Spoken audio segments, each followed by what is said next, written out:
madaxtooyada haddaad tegi lahayd Puntland ama dawladda Puntland ala kulmi lahayd baarlamaankii madaxweynaha dawladda Puntland maxaa ka codsan lahayd madaxweynahan waxa ka codsanayaa in nimanka habeenkii intay soo cabaan baasaska iska furaya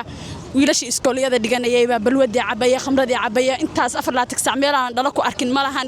inta ka codsanaya inuu madaxweynaha naga qabto in khamrada wax laga qabto dad ehelkaaga cabtay ama jiraan maya familigaaga qofna cabtay ma noqon maya waligay ma noqon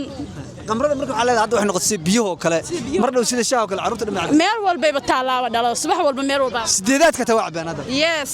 waxaan ka codsanayaa laamiyad in loo dhiso laamiyadu waa dhisan yihiin ma dhisnano ila galka ay burbursan yihiin waxa la naxsantaa dawladda waxaan ka codsanayaa marka waadi mar labaadba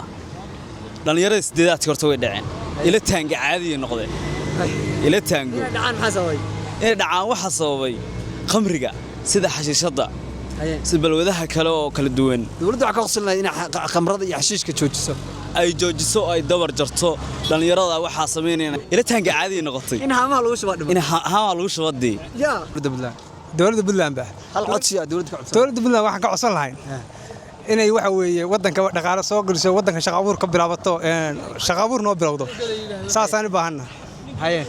saas loo baahan ka codsan lahayd waa ku salaamay thank you dawladda ku casmi lahayd maxaa ka codsan lahayd dawladda Puntland wax ka codsanaya magaalada in laga saaro khamradan oo habeen dheer la isku dilay waxaas oo ciyaalka yarka in ciyaalkii ba cabaya wax walba cabikii soo kacay sigaar khamri ku bilaabeen weesida saxarray noqoto haama hada biyahan ku been saxlayaas inay bilaabaan baba ka baqaynaa inay khamrada ugu bilaabaan bas dawladda inta ka codsanayna inay noo sameeyso anigana waxa ka dacwoonaysaa khamrada wax ka dacwoonaya khamrada in wax laga qabto dawladda Puntland ka qabato siiba wiilasha yar oo xaafadeedka khamrada wax noqotay biyaha hubaal oo kale biyaha hubaal oo kale noqotay wiil oo dhan xaafadkii soo kacay sigaar ba cabaya si wiil oo Cabdiraxmaan عادي قصر كلام لعل عاود مدحتويده joog lahayd oo madaxweynaha la kulmi lahayd maxaa ka codsan lahayd dawladda Puntland madaxtooyada waxaan ka codsan lahaa balantu iga qaaday waxaana ahayd inuu naag ii kuurinayo naag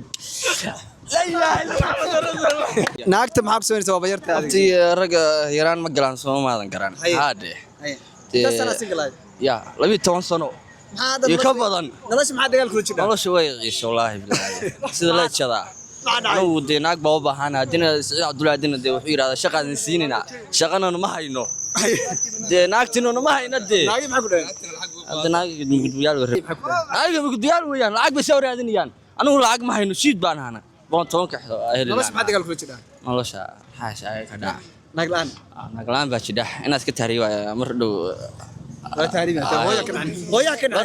ما هويدي واجع الهراء وكحسنيا وكحسنيا هويدي سمعنا كرا هلنا كليا وباحنا جالتي وضاي هاي مع السلامة وحي كوغلا يابك بدنا نولشاد maxay ahaayeen inta noolayd wixii adduunka ugu la yaabana wuxuu ahaa maalintii Soomaaliya loo dabaaldegay xorriyadda qaaday dad badan ba waxay ku leeyihiin Soomaaliya ana maxaa naga galay xasan sheekh iyo din way isku dhacsan yihiin de aqal xumadooda day ayadoo macnaha kuwan xayan joogo Soomaaliya ma ahmi Soomaali ma ahmiya Soomaa waraada am sarin muhiim day dawladda u tagay dawladda Puntland aan tagay lacag madaxtooyada joogo waxaan ka codsan lahaa hees yar baan ugu tuuri lahaa madaxweynaha isaga iska farxi lahaa noo qad hees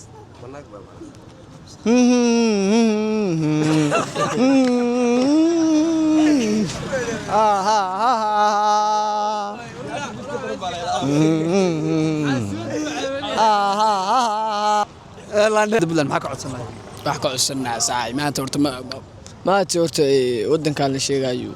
horta dawladdu waa ka jidhaa wadankuna waa nidaamsan yahay laakiin waxaan ka codsan lahayn in wadanka nagala kaxiyo arrimaha dibadaha iyo nolol fududeeyo Saciid Cabdullaahi din inta ka codsanana in lagu taariibiyo dawladda ka codsan lahayd in lagu taariibiyo lay fududeeyaan ka codsanayaan warku waa si saacada aniga shay wadanka hadda anagu madaxweynaha iyo wax walba loo qabto laakiin ina taariibna noo qaaqaabisay darabna taa ku riyoon in la inay qabto maxaa dhacay waxaas hadii la idinka maqlo waa xarig baabatiin baa si saacada haddu sheeni karaan wax loo kama yeelino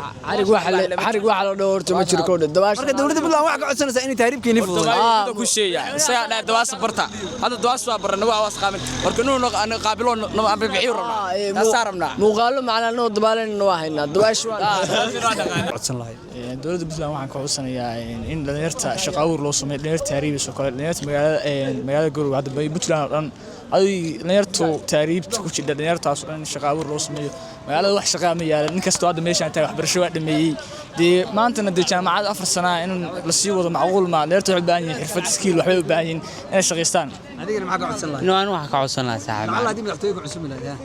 inuu waxa ka codsan lahaa xagga sport saaxiib dhalinyarada balwadi waxaas ku jeesadeen marka dhanka sportska in dhalinyarada aad loogu macalin dhanka sportska gobolka in aad saaxiib yani in sportska dhalinyarada koob badan loo qabto sport kor loo soo qaado in sportska maxaa ka codsan lahayd horta dawladda aad bay u mahadsan tahay marka koowaad iyo marka labaadba wasaaradda haweenkuna waxay soo saartay inay gabdhaha macni guurka la fudaydin doono ama guurka fudayd laga dhigayo kolay lama aha inay magaranaysaa gabar nin raga intii loo keeno anu maba arag bashaati uma oran macni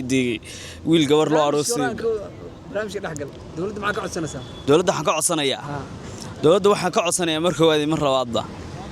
dhalinyarada sideedaadka horta way dhaceen ila taanga caadi noqdeen ila taango inay dhacaan waxa sababay qamriga sida xashiishada sida balwadaha kale oo kala